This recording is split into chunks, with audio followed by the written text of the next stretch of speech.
ex-presidente Jair Bolsonaro discursou durante a AgriShow, o principal evento do agronegócio no Brasil, que acontece no interior de São Paulo. Ao lado de aliados políticos, como o governador de São Paulo, Tarcísio de Freitas, Bolsonaro falou sobre o futuro político do bolsonarismo. Vamos ver. E se eu não voltar um dia, fique tranquilo, plantamos sementes ao longo desses nossos 4 anos que descobriram também com capacidade para levar avante esse grande país chamado Brasil. No fim do discurso, Jair Bolsonaro afirmou, se dirigindo ao governador de Goiás, Ronaldo Caiado, que, abre aspas, temos sementes mais velhas também, fecha aspas. A gente lembra que Caiado já se colocou como eventual pré-candidato à presidência em 2026, caso o ex-presidente continue impedido de concorrer.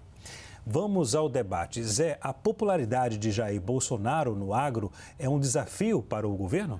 Veja, Leandro, todo e qualquer governo tem o dever de buscar se comunicar, interar, ouvir e dialogar com qualquer setor da população.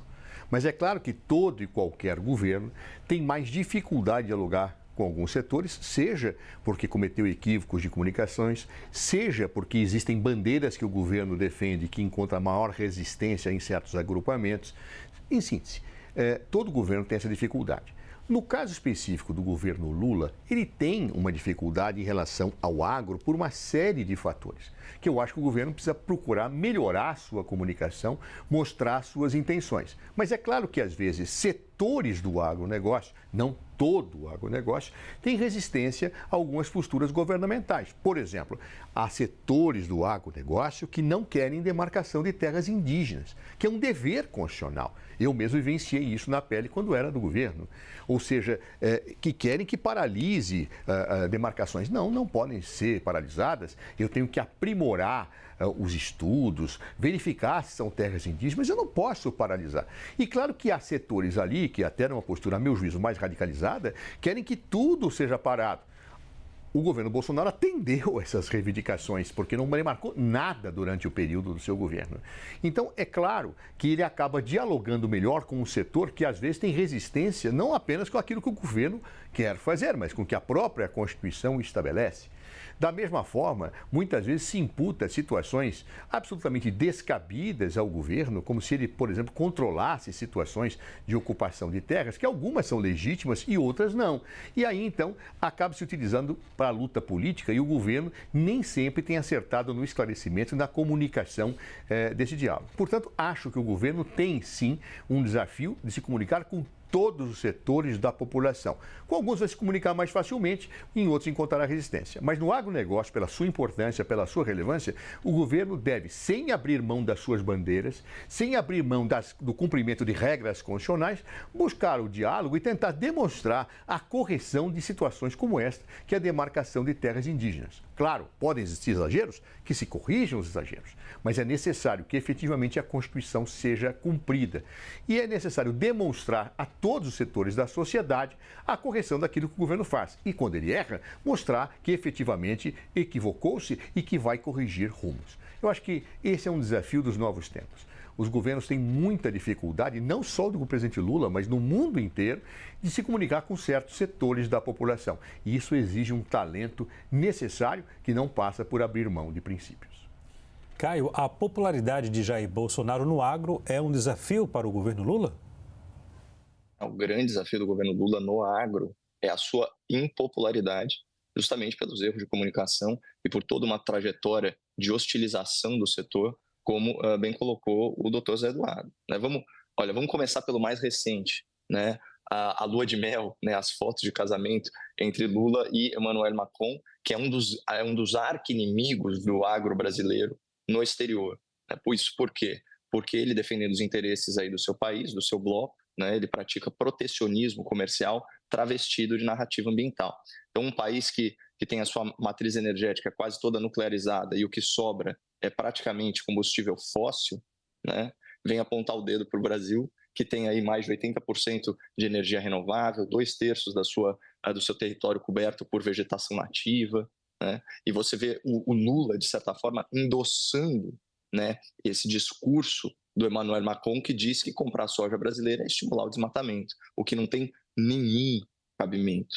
Né? O agro brasileiro, que produz em escala, que exporta, pelo contrário, é um grande preservador da natureza. O Código Florestal Brasileiro é uma das legislações mais rigorosas do mundo. Em algumas áreas, o produtor rural não pode explorar sequer 20% da sua fazenda. E só para o telespectador ter uma ideia, a gente vai ter aí mais ou menos 6 milhões de imóveis rurais, tá? E em média, 49% dessa área é de vegetação nativa intocada.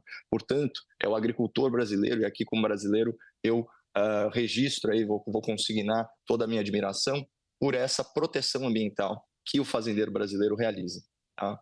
Que é muito significativa, não é remunerado, não ganha nada de crédito de carbono por proteção de biodiversidade, nada. Agora, você tem um governo, né, que cede essa narrativa, que tem uma ministra do Meio Ambiente que se refere ao agro como ogronegócio, né? O presidente da República, quando candidato à presidência, vai no Jornal Nacional e fala que produtores rurais são fascistas e reacionários. Né? 50% da bancada do PT na legislatura passada propõe a exportação de commodities. Aí você vê o prestígio, né, do MST junto a essa nova administração, a ponto de em um mês haver aí 24 invasões em 11 estados. É óbvio que o Lula, para ficar na metáfora da agricultura, plantando vento, vai colher tempestade. Zé, Jair Bolsonaro será capaz de transferir voto para outro candidato, na sua avaliação? A vida dirá. Primeiro, não sabemos nem quem é o candidato. Claro? Agora, eu quero fazer uma observação. O Brasil tem na França um aliado, o que não quer dizer que o presidente Lula concorde com tudo aquilo que o governo francês faz ou diga. No entanto, ele não precisa tratar o governo francês e o seu presidente com a falta de educação que Jair Bolsonaro, por exemplo, tratou ao atingir pessoalmente a mulher de Macron, onde foi endossado por Paulo Guedes. Claro, logo a seguir. Ou seja, são coisas que um presidente não faz. É necessário tratar, sim, com urbanidade, aprofundar convergências, pontuar divergências, como Lula fez com Macron durante a sua estada no Brasil. O que não quer falar em deselegância, em maus tratos, ou, para não dizer, falta de educação. Claro, esse tipo de situação ela é muito importante. E acho que, por vezes, o governo também deve se comunicar melhor com o agro. Várias das frases que o Caio citou, na verdade, não foram esclarecidas porque descontextualizadas e caberia ao governo ter tido uma ação de explicação que não estava se referindo a todo e qualquer membro do agronegócio quando fez certas observações, mas se referindo a um setor. Tá? Da mesma forma que muitas vezes se faz críticas a setores sindicais, e eu não estou atingindo todo o sindicalismo. Então, este problema que facilita a descontextualização de falas e não se explica depois, sedimentando preconceitos, é algo que a comunicação do governo tem que vencer, justamente porque é dever de todo governo dialogar com todos os setores sociais, inclusive aqueles que, por vezes, não têm a mesma bandeira que ele tem. Ou seja, setores do agronegócio que não defendem o meio ambiente como deve defender, e não são todos, a grande maioria defende, eu tenho que efetivamente dialogar e até polarizar com eles.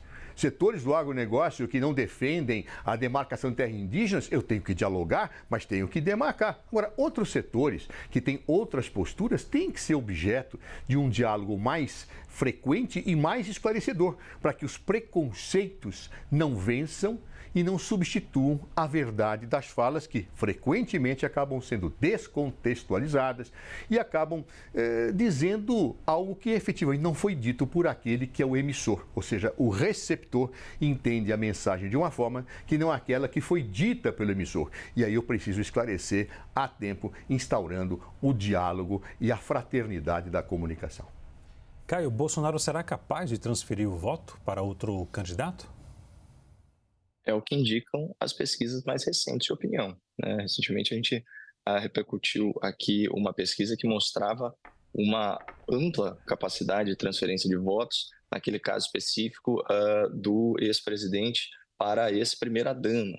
Mas da mesma forma, né, você tem aí como sucessor natural, a gente poderia apontar o governador de São Paulo, e há outras boas opções em termos de popularidade e, enfim, de viabilidade eleitoral. Eu poderia citar o governador reeleito em primeiro turno de Minas Gerais, né, o Romeu Zema, que, embora seja de outro partido, foi muito veemente, né, no seu endosso à candidatura do ex-presidente no segundo turno. Né? Você tem também como foi colocado aí no enunciado, o próprio governador de Goiás. Eu achei até engraçado, né, Zé? O Bolsonaro deu um jeito de falar assim: somos jovens há mais tempo, né? Uma coisa desse Chamou o cara tipo. de velho, né? Não sei, mas até com uma certa delicadeza, né? Enfim, mas só voltando aí uma nota lateral mais leve, né? Segundo assunto do debate, sobre a questão indígena, já que a gente estava falando de números macro, também é importante que a população brasileira entenda que, assim, entre as economias desenvolvidas, talvez o Brasil seja aquela que mais respeita os seus povos originários do ponto de vista de destinação de terras, tá, pessoal? 13,8% do território nacional desse país continental está destinada aos povos originários, tá? Então, óbvio, é preciso avanços, o que está